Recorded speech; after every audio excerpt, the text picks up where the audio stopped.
हज़रात सामीन किराम, रमज़ानुल मुबारक का अज़ीम शान महीना बड़ी तेज़ी के साथ जारी और सारी है। देखते ही देखते 2 अशरे गुज़र चुके हैं और तीसरा अशरा शुरू हो चुका है और खलीजी कैलेंडर के एतबार से आज 23 रमज़ानुल मुबारक है। ये माह मुबारक अल्लाह ताला ने हमें क्यों दिया था, इस पर हम तफसील से गुफ्तगू कर चुके हैं कि हक़ तो ये है कि हम अपनी ज़िंदगी का हर लम्हा अल्लाह की तरफ मुतवज्जे हों और अल्लाह की तरफ रुजू करें और अल्लाह की इताअत को, अल्लाह की इबादत को बजा लाएं, क्योंकि इस दुनिया में हमारे आने का मकसद ही अल्लाह की इताअत है।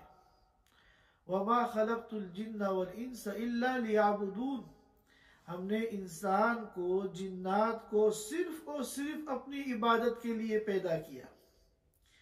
तो होना तो ये चाहिए कि एक गुलाम और बंदा होने की हैसियत से हर वक्त हम अपने आका से रुजू करें।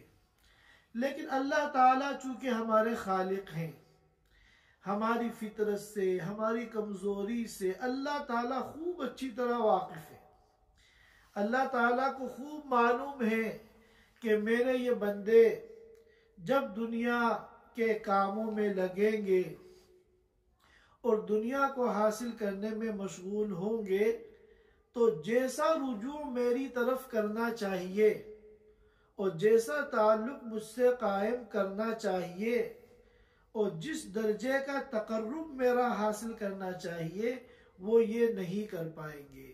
लिहाजा अल्लाह ताला ने हमारे ऊपर शफ़क़त फरमाते हुए, रहम फरमाते हुए हमारी कमज़ोरियों का, हमारी कोताहियों का ख्याल फरमाते हुए ये माह मुबारक हमें दिया था कि चलो कोई बात नहीं, 11 महीने तुमने मेरे तक़र्रुब का और रुजू इल्लाह का हक अदा नहीं किया, एक महीना मैं तुम्हें दे रहा हूं, कम अज कम इस एक महीने में तुम लोग मेरी तरफ पलट आओ। चुनाचे हदीस हमारे सामने आई थी कि जब रमजान शुरू होता है तो एक मुनादी ऐलान करता है, या बागियल खैर अकबिल, ए खैर के तालिब आगे बढ़, और आगे बढ़कर अल्लाह का तकर्रुब और अल्लाह की ज़ात के साथ ताल्लुक को कायम कर ले। लेकिन हम इतने कमज़ोर हैं, इतने हम कोताह हैं कि इस एक महीने की भी ठीक से कदर नहीं कर पाते। तो अल्लाह ताला जो इंतहाई शफीक हैं, इंतहाई मेहरबान हैं, हमारे खैर ख्वाह हैं, अल्लाह ने कहा चलो बंदो, एक अशरा तुमसे ज़ाय हो गया, दूसरा अशरा तुमसे ज़ाय हो गया, अभी भी कुछ नहीं बिगड़ा, मैं आखिरी अशरा तुम्हें दे रहा हूं, इसकी कम अज कम कदर कर लो। चुनाचे ये आखिरी अशरा जो है ये इंतहाई अजमत वाला अशरा है, ये पूरे महीने का इत्र है, पूरे महीने का निचोड़ है, पूरे माह मुबारक का ये खुलासा है। अल्लाह के रसूल सल्लल्लाहु अलैहि वसल्लम इस अशरे का ऐसा एहतिमाम फरमाते थे। हालांकि आप तो मासूम थे, आप तो धुले धुलाए थे, आपके दामन पे तो किसी गुनाह का कोई धब्बा नहीं था, लेकिन हज़रत आयशा रदी अल्लाह ताला अन्हा फरमाती हैं कि जब रमज़ान का आखिर अशरा शुरू होता था तो आप सल्लल्लाहु अलैहि वसल्लम अपनी कमर कस लेते थे, शद्द मिज़रहु, अपने लंगोट को, अपनी लुंगी को कस के बांध लेते थे। ये एक मुहावरा है। हम देखते हैं कि कोई आदमी जब ज्यादा मुश्किल और मेहनत का काम करने जाता है या कोई बहुत भारी चीज उठाना चाहता है जिसमें मेहनत ज्यादा है, मशक्कत ज्यादा है, तो वह पहले अपनी लुंगी को कसता है, उसके बाद फिर उस काम को शुरू करता है। तो शद्द मिज़रहु का लफ्ज आया कि अपने लंगोट को कस लेते थे, लुंगी को कस लेते थे, यानी मेहनत के लिए और मशक्कत के लिए और अल्लाह की इबादत में अपनी जान को खपाने के लिए तैयार हो जाते थे और फिर पूरी रात को अल्लाह की इबादत के जरिए जिंदा करते थे और अपने घर वालों को उठा दिया करते थे। मुहद्दिसीन किराम ने फरमाया कि रात में घर वालों को अल्लाह के रसूल सल्लल्लाहु अलैहि वसल्लम का उठाना तहज्जुद वगैरह के लिए ये तो पूरे साल था, लेकिन जब आखिर अशरा रमजान का आता था तो आप फरमाते थे कि भाई अब ये रातें सोने की नहीं है, ये रातें बिस्तरों पे जाने की नहीं है, ये रातें तो पूरी रात अल्लाह की इबादत की है। चुनाचे एक रिवायत में फरमाती है आयशा रदी अल्लाह ताला अन्हा कि रमजान के आखिर अशरे में जैसी मेहनत आप करते थे इबादत के अंदर, पूरे साल ऐसी मेहनत नहीं करते थे। और एक रिवायत में फरमाती है आयशा रदी अल्लाह ताला अन्हा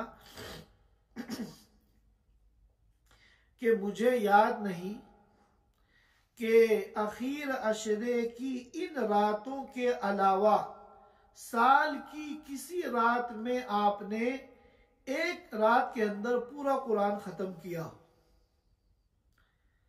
या एक पूरी रात आपने इबादत की हो, एक लम्हे के लिए भी आप बिस्तर पर न गए हो। तो मेरे दोस्तों और भाइयों, ये बहुत ही मुबारक अय्याम है, बहुत ही कीमती औकात है, इसका एक एक लम्हा इतना कीमती है कि हम तसव्वुर नहीं कर सकते। तो ये जो रमजान का आखिर अशरा है इसकी कई खुसूसियात हैं। एक खुसूसियत तो ये है कि इस आखिर अशरे का एतिकाफ मसनून है।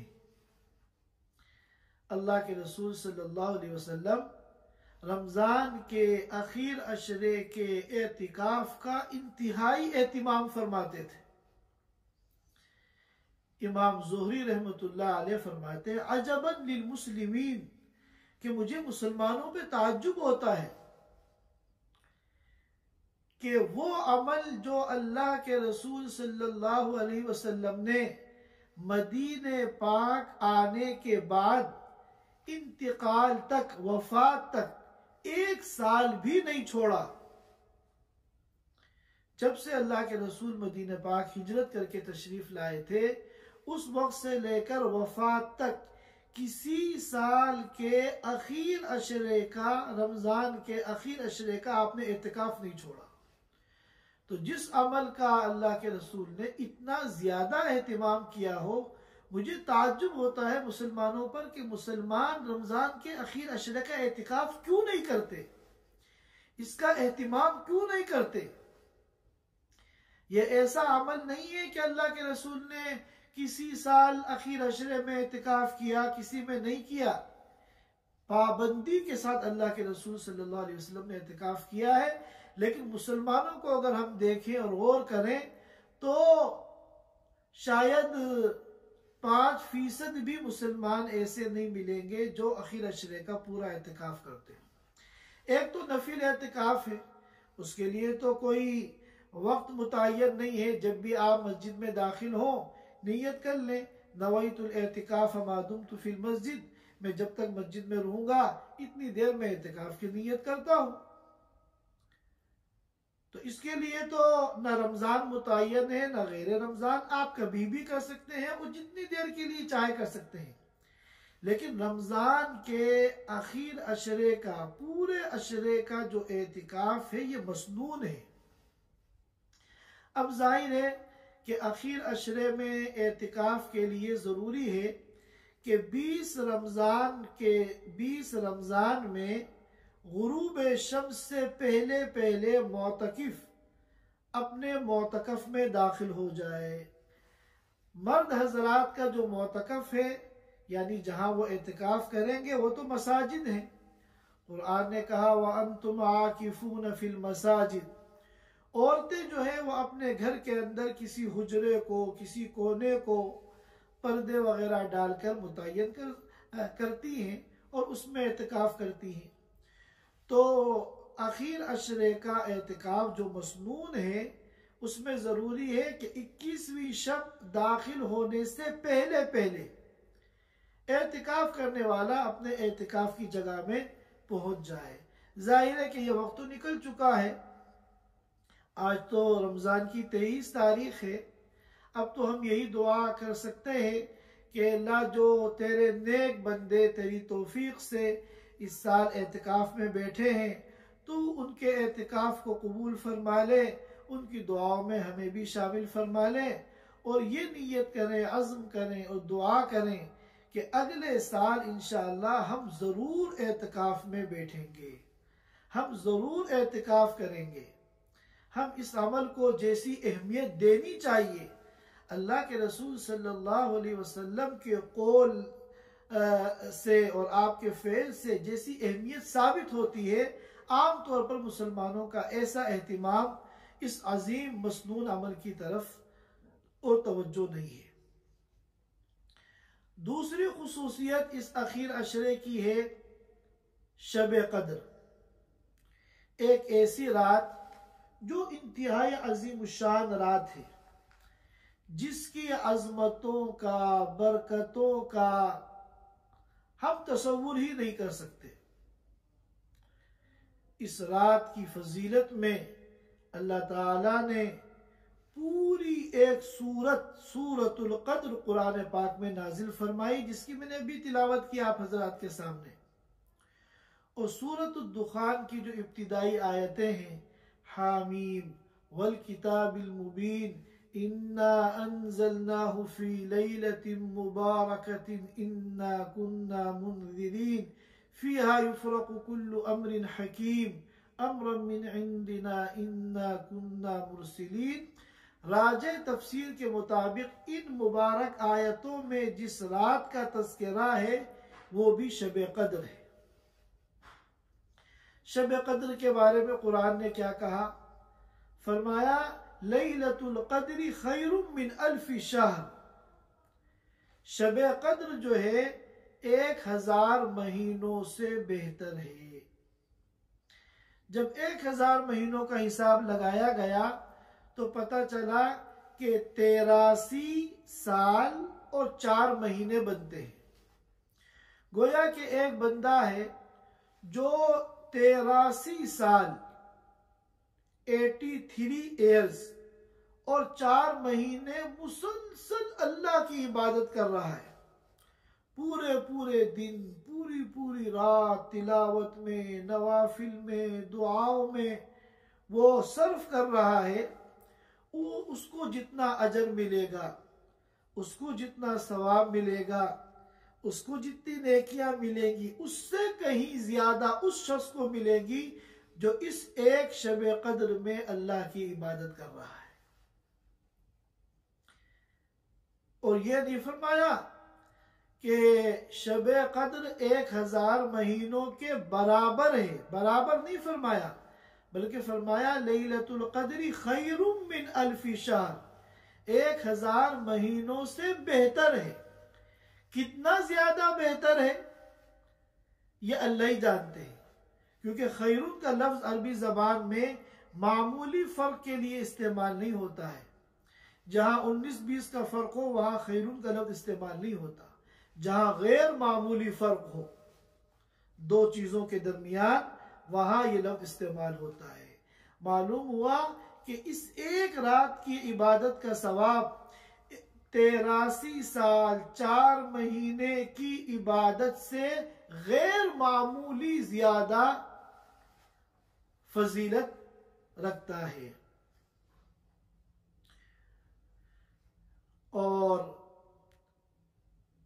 ये जो शब कद्र है, ये कौन सी रात है, इस सिलसिले में पहले अल्लाह के रसूल सल्लल्लाहु अलैहि वसल्लम को बता दिया गया था। शब कद्र कौन सी रात है, मुतय्यन तौर पर अल्लाह के रसूल सल्लल्लाहु अलैहि वसल्लम को अल्लाह की तरफ से बता दिया गया था। और आप सहाबाए किराम को बताने के लिए तशरीफ ले जा रहे थे कि रास्ते में देखा कि 2 आदमी झगड़ा कर रहे हैं।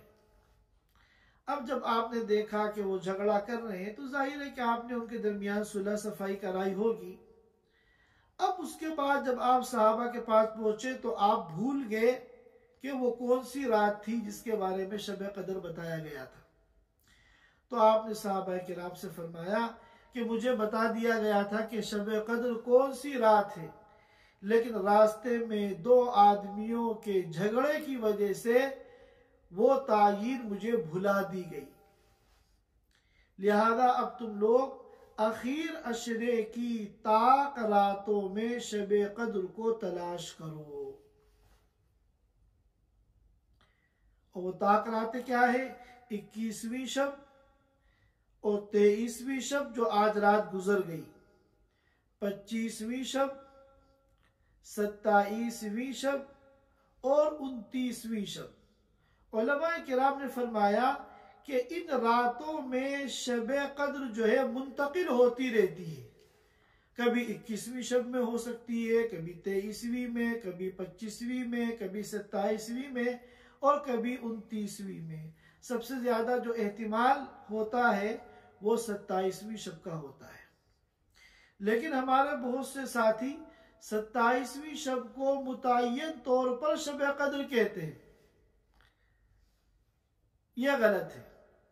जब अल्लाह के रसूल सल्लल्लाहु अलैहि वसल्लम को मुतय्यन तौर पर नहीं मालूम था कि शब कद्र कौन सी रात है, तो आपको कहां से मालूम हो गया? हाँ, ये बात तो है कि इन 5 ताक रातों में सबसे ज्यादा जो एहतिमाल है वो 27वीं शब का है। इस एहतिमाल का इनकार नहीं, लेकिन मुतय्यन तौर पर यह समझ लेना 27वीं शब को कि ये शब कद्र है, बल्कि 27वीं शब का नाम ही शब कद्र रख दिया अपनी तरफ से, यह गलत है। क्योंकि जो बात अल्लाह के रसूल सल्लल्लाहु अलैहि वसल्लम को नहीं मालूम, वो हमें कहां से मालूम हो गई? तो ये जो मुबारक अय्याम हैं और ये जो मुबारक रातें हैं, ये बहुत कीमती हैं। एक एक लम्हा इनका बहुत कीमती है। सलफ़ सालिहीन इन रातों का, जिनमें शब कद्र का एहतिमाल है, बड़ा एहतिमाम फरमाते थे। यहाँ तक कि रात में गुस्ल करते थे, शुरू रात में गुस्ल फरमाते थे, साफ और उम्दा कपड़े पहनते थे और खुशबुएं लगाते थे, ताकि इबादत के अंदर चुस्ती पैदा हो। और चूंकि इस रात के बारे में ये फरमाया गया है तनज़्ज़लुल मलाइकतु वर्रूह, कि इस रात में फरिश्ते आसमानों से उतरते हैं। और फरिश्तों के बारे में फरमाया गया था एक हदीस के अंदर कि इन्नल मलाइकता ततअज़्ज़ा मिम्मा यतअज़्ज़ा बिही बनु आदम, कि जिन चीज़ों से इंसानों को तकलीफ होती है, फरिश्तों को भी उन चीज़ों से तकलीफ होती है। चुनाचे फरमाया गया था कि प्याज वगैरह खाकर मस्जिद में मत जाओ, क्योंकि मस्जिद जो है यहाँ रहमत के फरिश्ते होते हैं। और प्याज की बू जब मुंह से आएगी तो जिस तरह एक आम इंसान को तकलीफ होती है, ये स्मेल परेशान करती है, इसी तरह फरिश्तों को भी इससे तकलीफ होती है। लिहाजा ये हजरात गुस्ल करके कपड़े पहन के खुशबू लगाते थे, क्योंकि फरिश्ते जो उतरेंगे इस रात में, कहीं ऐसा न हो कि हमारे जिस्म की बदबू से, हमारे कपड़ों की गंदगी से इन फरिश्तों को तकलीफ हो। और फिर पूरी रात सिर्फ अपनी ज़रूरियात को पूरा करते थे। अपने जो बशरी तकाज़े थे, खाना पीना, हम्माम जाना, बस इनको पूरा करते थे। बाकी सारा वक्त अल्लाह की इबादत में गुजारते थे, कुरान की तिलावत में गुजारते थे, नवाफिल में गुजारते थे, और अल्लाह ताला के सामने रोना धोना, गिड़गिड़ाना और आजिज़ी और मस्कनत के साथ दुआएं मांगना, इसका एहतिमाम करते थे। सुफियान सोरी रहमतुल्लाह अलैह ने फरमाया कि शब कद्र में, यानी उन मुबारक रातों में जिनमें शब कद्र का एहतिमाल है, मुझे कसरत नवाफिल से ज्यादा कसरत दुआ पसंद है।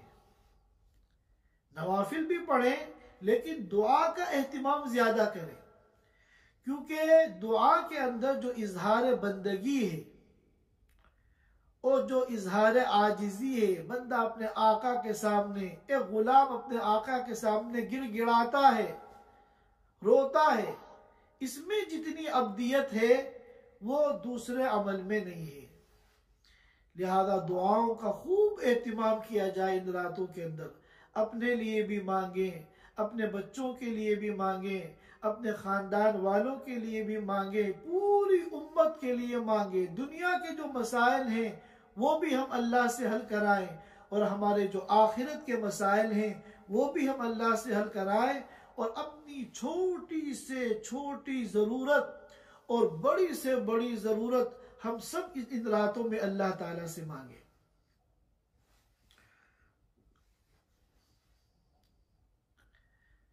लेकिन एक इंतहाई अफसोसनाक बात यह है कि ये जो मुबारक रातें हैं, जो खालिस अल्लाह की इबादत के लिए हमें दी गई हैं, जिसमें एक ईमान वाले की शायान शान ही नहीं है कि वो इबादत के अलावा कोई और काम करे। ईद की तैयारी के नाम पर हमारी ये रातें बाजारों की नजर हो जाती है। और मुसीबत ये है कि मार्केट वाले, बाजार वाले, वो इन अय्याम में ऑफर लगाते हैं, तंजीलात चलती हैं। याद रखिए कि इन दुनिया वालों की जो ये ऑफर है, इसकी उस ऑफर के आगे कोई हैसियत नहीं है जो अल्लाह की तरफ से इन मुबारक अय्याम में हमें मिली है। लिहाजा दुनिया की इस ऑफर की वजह से हम उस ऑफर में अपना नुकसान न करें जो अल्लाह ने हमें दी है।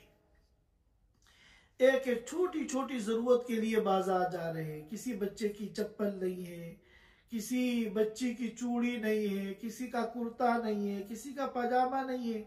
ये सारे काम हमें चाहिए कि हम रमजान से पहले कर लें। ईद की मुकम्मल तैयारी हमने अपने बुजुर्गों के यहाँ देखा कि ईद की मुकम्मल तैयारी रमजान का चांद नजर आने से पहले वो कर लिया करते थे। या कम अज कम इतना तो करें हम कि आखिर अशरा शुरू होने से पहले ईद की तैयारी को खत्म कर दें, ताकि ये जो मुबारक रातें हैं जो हमें अल्लाह के सामने गुजारनी है, ये बाजारों में न गुजरे। बाजारों के बारे में तो कहा गया शर्रु बिकाइल अर्द खैरुल अमाकिनी मसाजिदुहा व शर्रुल अमाकिनी अस्वाकुहा, कि सबसे बेहतरीन जगह, खैर की जगह, बरकत की जगह वो तो मस्जिदें हैं, और बदतरीन जगह, शर की जगह वो बाजार है। बाजार ये गफलत की जगह है। लिहाजा अब अगर कोई जरूरी काम हमें बाजार का पड़ जाए तो हम सारे कामों को जमा करके एक मर्तबा जाएं और जल्द से जल्द उन कामों से फारिग होकर वापस आ जाएं। और वो बाजार वाली दुआ पढ़ना न भूलें, ला इलाहा इल्लल्लाह वहदहु ला शरीक लहु लहुल मुल्कु व लहुल हम्द युहयी व युमीत व हुवा हय्युन ला यमूत बियदिहिल खैर व हुवा अला कुल्लि शैइन कदीर, जिसकी फजीलत में बयान कर चुका हूँ कि बाजार में दाखिल होते वक्त जो ये दुआ पढ़ेगा, अल्लाह ताला 10 लाख नेकियां, 1 मिलियन नेकियां उसको अता फरमाएंगे और 10 लाख उसके दर्जात बुलंद करेंगे और 10 लाख उसके गुनाह माफ करेंगे। और एक रिवायत में है कि एक आली शान अल्लाह ताला जन्नत में उसका महल बनाएंगे। ये चंद बातें थी जो आखिर अशरे के मुतालिक अर्ज करनी थी। अब मैं सदक़तुल फित्र के मुतालिक चंद बातें अर्ज करना चाहता हूँ, जो इन अय्याम की एक अहम तरीन इबादत है। सदक़तुल फित्र, जिस साल रमज़ान के रोज़े फ़र्ज हुए उसी साल सदक़तुल फित्र की अदायगी का भी हुक्म दिया गया। सदक़तुल फित्र के बारे में इमाम अबू दाऊद ने एक रिवायत नकल की है। हज़रत अब्दुल्लाह इब्न अब्बास रज़ियल्लाहु तआला अन्हु की फरमाते हैं, फ़रद रसूलुल्लाह सल्लल्लाहु अलैहि वसल्लम ज़कातल फित्री तुहरतन लिस्साइम मिनल लग़वी वर्रफ़थ व तुअमतन लिलमसाकीन, कि अल्लाह के रसूल सल्लल्लाहु अलैहि वसल्लम ने सदक़तुल फित्र को, जिसको हम उर्दू में फितराना कहते हैं, लाजिम करार दिया है। क्यों? 2 मकसद के लिए। नंबर 1, तुहरतन लिस्साइम, रोजेदार को पाक करने के लिए। किससे? मिनल लग़वी, लघु कामों से, लघु बातों से, वर्रफ़सी, और बेहुदा और बेहयाई की बातों से। जाहिर है कि जब हम लोग रोज़ा रखते हैं तो रोज़े में बहुत से हमसे ऐसे काम होते हैं जो रोज़े की शान के खिलाफ हैं। और रोज़े का जो मकसद था तक़वा पैदा करना, वो इस मकसद के खिलाफ है, जिनकी वजह से हमारे रोज़े के अंदर नुकसान पैदा हो जाता है, कमी पैदा हो जाती है। तो अब अगर हम रमज़ान के आखिर में ईद के मौके पर सदक़तुल फित्र अदा करेंगे तो अल्लाह ताला इसकी बरकत से हमारी रोज़ों की इन कमी कोताहियों को माफ़ फरमा देंगे। यही वजह है कि वकीअ बिन जर्राह फरमाते हैं कि सदक़तुल फित्र रोज़े के लिए इसी तरह है जैसा कि सजदे सहव नमाज के लिए, कि नमाज में अगर कोई कमी कोताही पैदा हो जाती है तो सजदे सहव के जरिए उसकी तलाफी हो जाती है। इसी तरह हमारे रोज़ों में जो हमसे कमी कोताही हुई है और ऐसे बहुत से काम हमसे हुए हैं, ऐसी बहुत सी बातें हमारे मुंह से निकली हैं जो रोजे की शान के खिलाफ हैं और जो एक रोजेदार के शाया निशान नहीं है। तो जब हम सदक़तुल फित्र अदा करेंगे तो ये कमी कोताही जो हमारे रोजे में पैदा हो गई है, अल्लाह पाक इसको दूर फरमा देंगे। और दूसरा मकसद फरमाया वो तुअमतन लिल मसाकीन, और सदक़तुल फित्र इस उम्मत के मालदारों पर इसलिए लाजिम कर दिया गया ताकि जो फुकराए उम्मत हैं, इस उम्मत के गरीब लोग हैं, उनके लिए खाने पीने का इंतज़ाम हो जाए। ये वजह है कि शाह वलीउल्लाह रहमतुल्लाह अलैह ने हुज्जतुल्लाहिल बालिगा में फरमाया कि सदक़तुल फित्र का मकसद है ईद के दिन मुसलमानों की शान व शौकत का मुजाहरा करना, कि मुसलमानों की इज्तिमाइयत ज़्यादा से ज़्यादा हो, और जितनी ज़्यादा इज्तिमाइयत होगी इतना ही शान व शौकत का मुजाहरा होगा। अब जाहिर है कि अगर आपने सदक़तुल फित्र अदा नहीं किया, उम्मत के मालदारों ने सदक़तुल फित्र अदा नहीं किया, तो जो फुकराए उम्मत हैं, जिनके पास कपड़े ईद में पहनने के लिए नहीं है, फटे पुराने कपड़े हैं और फाकों की वजह से उनके चेहरे मुरझाए हुए हैं, तो वो ईद के दिन ईदगाह नहीं आ पाएंगे। वो तो मुंह छुपाए अपने गरीब खानों ही में पड़े रह जाएंगे।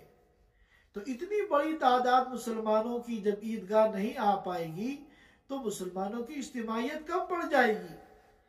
और अगर सही तरतीब से शरीयत के तरीके के मुताबिक अगनियाए उम्मत ने सदक़तुल फित्र सही वक्त पे अदा किया और फुकराए उम्मत ने उससे अपनी ईद की तैयारी की, कपड़े लत्ते का, जूती चप्पल का, खाने पीने का इंतज़ाम कर लिया, तो ये भी खुशी खुशी मुसलमानों के साथ ईद की खुशियों में शरीक होंगे, जिससे इस्लाम की अजमत के अंदर इजाफा होगा। और इमाम तहतावी रहमतुल्लाह अलैह ने फरमाया, ये तो फवायद है, हिकमतें हैं, अहले इल्म ने अपने अपने ज़ौक़ के मुताबिक, अपनी अपनी सोच के मुताबिक इसके फवायद और हिकमतें बयान की हैं। चुनांचे अल्लामा तहतावी रहमतुल्लाह अलैह फरमाते हैं कि सदक़तुल फित्र जो है ये अल्लाह की नेमतों का शुक्राना है। अल्लाह ने रमज़ान की शक्ल में इतनी बड़ी नेमत हमें अता फरमाई और आखिर अशरे की शक्ल में उससे बड़ी नेमत अता फरमाई और शब कद्र की शक्ल में सबसे बड़ी नेमत अता फरमाई। तो हम जब ईद के मौके पर, रमज़ान के इख्तिताम पर सदक़तुल फित्र अदा करते हैं तो ये गोया के अल्लाह की इन अजीम तरीन नेमतों का तशक्कुर है, शुक्राना है। अब यहाँ वक्त चूंकि कम है, चंद बातें हम जल्दी जल्दी समझ लेते हैं। कई सवालात हैं। नंबर 1, सदक़तुल फित्र किन लोगों पर वाजिब है, किन लोगों पर वाजिब नहीं है। नंबर 2, सदक़तुल फित्र कब निकालना है। नंबर 3, सदक़तुल फित्र कितना निकालना है। नंबर 4, सदक़तुल फित्र किसको देना है, कौन इसका मुस्तहिक है। तो ये चंद सवालात हैं, हमें जल्दी जल्दी इनके जवाबात को समझना है। सबसे पहली बात यह है कि जो लोग निसाबे गैर नामी के मालिक हैं उनके ऊपर सदक़तुल फित्र निकालना वाजिब है। देखिए, एक तो होता है निसाबे नामी और एक होता है निसाबे गैर नामी। निसाबे नामी का एतबार होता है ज़कात में और निसाबे गैर नामी का एतबार होता है सदक़तुल फित्र के वजूब में और कुर्बानी के वजूब में निसाबे गैर नामी का एतबार होता है। निसाबे नामी किसे कहते हैं? आज के दौर के एतबार से अगर किसी के 4 चीजें हैं, सोना, चांदी, कैश और सामान तिजारत, इन चार चीजों का मजमुआ अगर 52.5 तोला चांदी की कीमत के बराबर हो जाए तो ये निसाब नामी है। जो इस निसाब का मालिक बनेगा उसके ऊपर ज़कात फर्ज हो जाएगी। अब 52.5 तोला चांदी की कीमत आज अगर हम मान लेते हैं तकरीबन 1800 रियाल मान लेते हैं, वो तो रेट आगे पीछे होते हैं तो इसमें कमी ज्यादती होती है, हम फर्ज कर लेते हैं कि 1800 रियाल बनते हैं। तो अगर किसी के पास सोना, चांदी, कैश, सामान तिजारत, ये चार चीजें मिलकर 1800 रियाल की कीमत के बराबर हो गए तो उसके ऊपर ज़कात फर्ज हो गई। लेकिन सदक़तुल फित्र अभी जो है का ये निसाब नहीं है। सदक़तुल फित्र किसे कहते हैं? सदक़तुल फित्र वाजिब होता है उस शख्स पर जो निसाब गैर नामी का मालिक है। निसाब गैर नामी किसे कहते हैं? जिसमें इन चार चीजों के साथ एक पांचवी चीज भी हो। और वो पांचवी चीज क्या है? जरूरत से ज्यादा इस्तेमाल का सामान। अब कुछ कपड़े हमारे पास इतने ऐसे होते हैं 6-6 महीना, 8-8 महीना, साल भर उनको इस्तेमाल करने की नौबत नहीं आती। घरों में ऐसे बर्तन होते हैं पूरे पूरे साल उनके इस्तेमाल की नौबत नहीं आती। ऐसी चादरें वगैरह होती हैं घरों के अंदर, पूरे पूरे साल उनकी इस्तेमाल की नौबत नहीं आती। ये सब जरूरत से ज्यादा सामान है। तो निसाब गैर नामी किसे कहते हैं?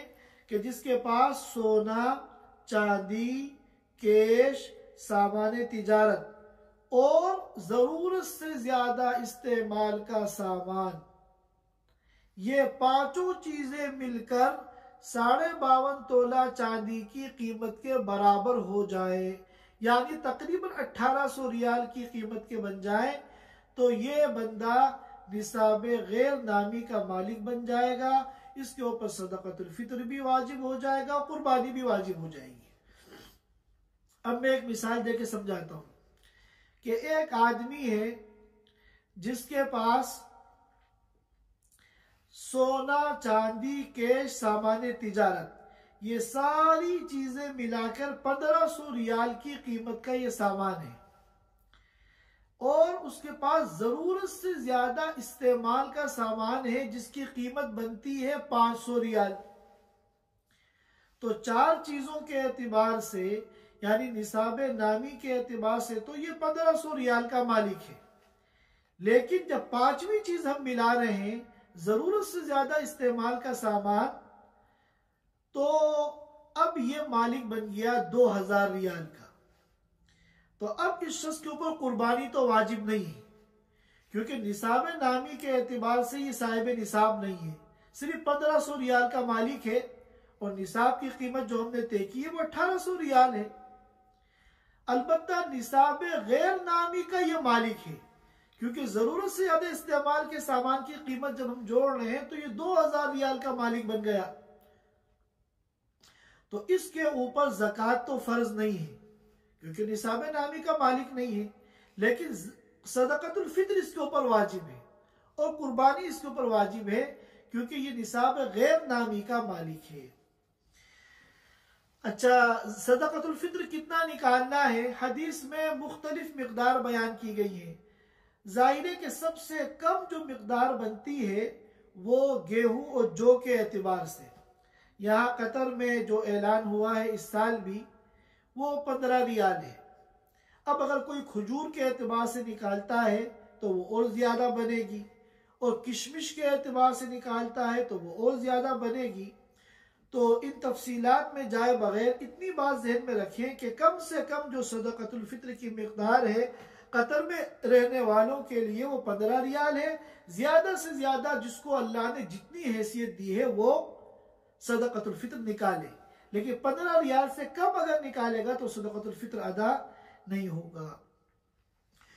और तीसरा सवाल कि कब निकालना है, इसका जो आखिरी वक्त है वो ईदगाह जाने से पहले पहले निकालना है। लेकिन चूंकि सदक़तुल फित्र का मकसद ये है कि गरीब लोग ईद की तैयारी कर लें, इसलिए बेहतर ये है कि हम कुछ पहले दें।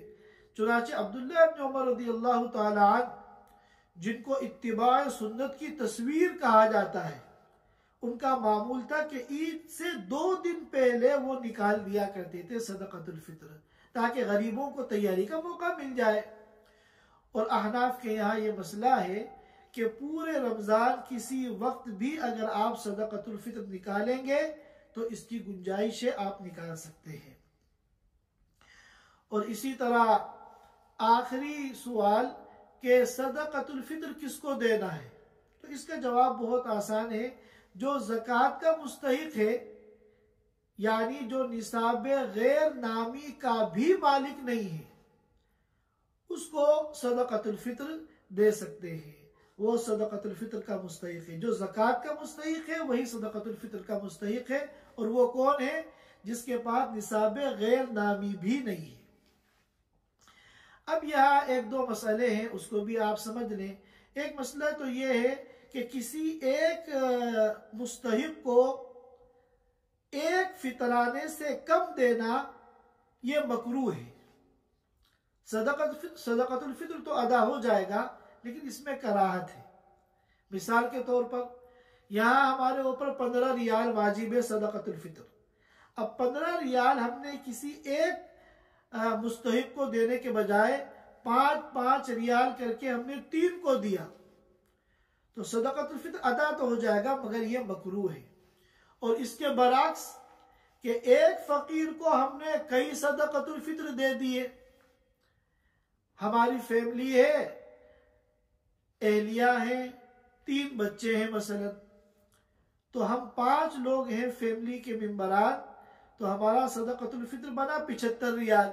हमने किसी एक को 75 रियाल दे दिए, 5 का फितराना किसी एक आदमी को दे दिया, तो ये बिला कराहत जायज है। शोहर जो है वो अपना निकालेगा और अपने नाबालिग बच्चों का निकालेगा। बीवी जो है वो खुद अपना निकालेगी। लेकिन आमतौर पर हमारे यहाँ चूंकि जिस तरह शोहर अपनी बीवी की दुनिया की ज़रूरतें पूरी करते हैं, तो ये जो दीनी तकाज़े आते हैं वो भी पूरे करते हैं। चुनाचे बीवी के ज़ेवरात की जो ज़कात है आमतौर पर शोहर ही निकालते हैं। और इसी तरह सदक़तुल फित्र जो है वो भी बीवी की तरफ से भी शोहर ही निकालता है, लिहाजा इसमें कोई हर्ज नहीं है। लेकिन अगर शोहर ने नहीं निकाला तो गुनहगार बीवी होगी, उसकी जिम्मेदारी है तो खुद निकाले या शोहर से कहकर निकलवाए। और बच्चे अगर बालिग हैं और वो बाहैसियत हैं तो वो खुद अपना सदक़तुल फित्र निकालेंगे। लेकिन अगर बालिग बच्चों की तरफ से भी उनको बताकर उनका बाप सदक़तुल फित्र निकालता है तो इसमें कोई हर्ज नहीं है। और इसी तरह ये सदक़तुल फित्र जो है कभी साक़ित नहीं होता। अगर किसी साल सदक़तुल फित्र आप नहीं निकाल पाए या किसी को मसले मालूम नहीं था, 10 साल 20 साल उसने निकाला ही नहीं, तो ये कभी भी साक़ित नहीं होता। जब तक आप जिंदा हैं ये आपकी गर्दन के ऊपर वाजिब है। लिहाजा जितने सालों का भी सदक़तुल फित्र नहीं निकाला गया, उन तमाम सालों का जो है सदक़तुल फित्र निकालना ज़रूरी है। ये चंद मसाइल थे सदक़तुल फित्र के मुतालिक। अल्लाह ताला हम सबको दीन को समझने की, दीन को सीखने की और उस पर अमल करने की तौफीक अता फरमाए। और ये जो माह मुबारक है और ये जो मुबारक अय्याम है, अल्लाह ताला इनकी कदरदानी की और अपनी मर्जी के मुताबिक इन मुबारक अय्याम को गुजारने की हम सबको तौफीक अता फरमाए। व आखिरु दावाना अल्हम्दुलिल्लाहि रब्बिल आलमीन।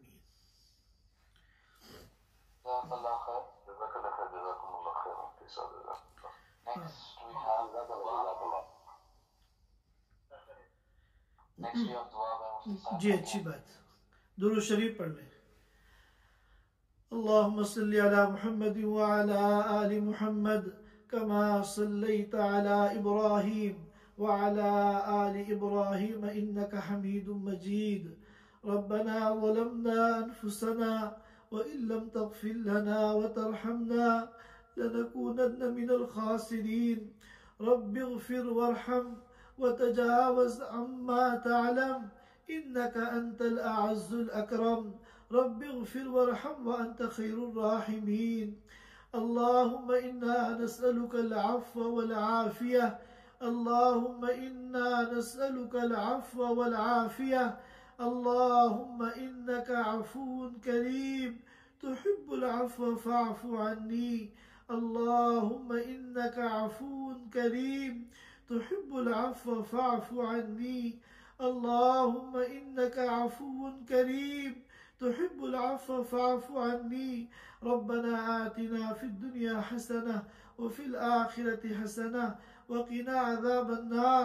ए अल्लाह हमारे गुनाहों को माफ़ फरमा दे, ए अल्लाह हमारी ख़ताओं से दरगुजर फरमा दे, ए अल्लाह हमारी पूरी ज़िंदगी गुनाहों में डूबी हुई है, ए अल्लाह हमारे तमाम गुनाहों को माफ़ फरमा दे, ए अल्लाह हमारे गुनाह समंदर के कतरात से ज़्यादा हैं, ए अल्लाह हमारे गुनाह मिट्टी के ज़र्रात से ज़्यादा हैं, ए अल्लाह हमारे गुनाह बालों की तादाद से ज़्यादा हैं, ए अल्लाह हमारे तमाम गुनाहों को माफ़ फरमा दे, ए अल्लाह हमारे छोटे गुनाहों को भी माफ़ फरमा, ए अल्लाह बड़े गुनाहों को भी माफ़ फरमा, ए अल्लाह उन गुनाहों को भी माफ़ फरमा जो हमने रात की तारीकी में किए हैं, ए अल्लाह उन गुनाहों को भी माफ़ फरमा जो हमने दिन के उजाले में किए हैं, ए अल्लाह उन गुनाहों को भी माफ़ फरमा जो हमने सहवन किए हैं, ए अल्लाह उन गुनाहों को भी माफ़ फरमा जो हमने आमदन किए हैं, ए अल्लाह हमारे तमाम गुनाहों को माफ़ फरमा दे,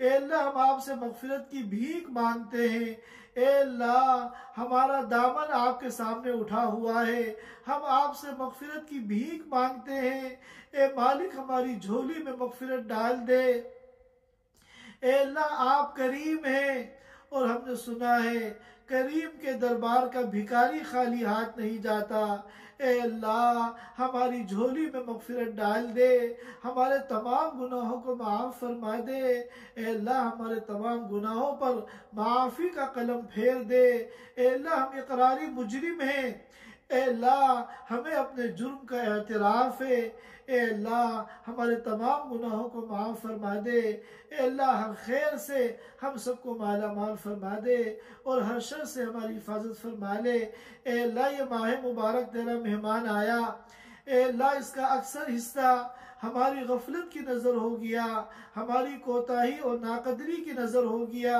ए अल्लाह इस जुल्म अज़ीम को माफ़ फरमा दे और जो कुछ इसके मुबारक अय्याम बचे हैं, मुबारक रातें बाकी हैं, ए अल्लाह उनकी कदरदानी की तौफीक अता फरमा दे, ए अल्लाह गर्चे हमारी कोई इबादत इस काबिल नहीं कि आपके दरबार में हम उसको पेश कर सकें, लेकिन ए अल्लाह आप बड़े रहीम हैं बल्कि अरहमुर राहिमीन हैं, आपसे बढ़कर न कोई रहम करने वाला हुआ है न होगा। ए अल्लाह हमारे एक एक सजदे को कबूल फरमा ले, एक एक रुकू को कबूल फरमा ले, ए अल्लाह एक एक आयत की तिलावत को कबूल फरमा ले, एक एक दुआ को कबूल फरमा ले, टूटी फूटी जैसी भी हमसे इबादत हुई है, ए अल्लाह तुम महज अपने करम से उन तमाम इबादतों को कबूल फरमा ले, ए अल्लाह हमारी परेशानियों को, हमारी ज़रूरतों को, हमारी मुश्किलात को, हमारे मसाइल को हमसे ज़्यादा आप जानते हैं, ए अल्लाह हमारी एक एक ज़रूरत को पूरा फरमा दे, एक एक मुश्किल को हल फरमा दे, एक एक परेशानी को दूर फरमा दे, एक एक बीमारी को ख़त्म फरमा दे, ए अल्लाह हर खैर से हम सबको माला माल फरमा दे और हर शर से हमारी हिफाजत फरमा ले, ए अल्लाह तू हमारा बन जा और हमें अपना बना ले, ए अल्लाह तू हमारा बन जा और हमें अपना बना ले, ए अल्लाह अपनी ज़ात के साथ ज़ाती ताल्लुक़ हमें अता फरमा दे,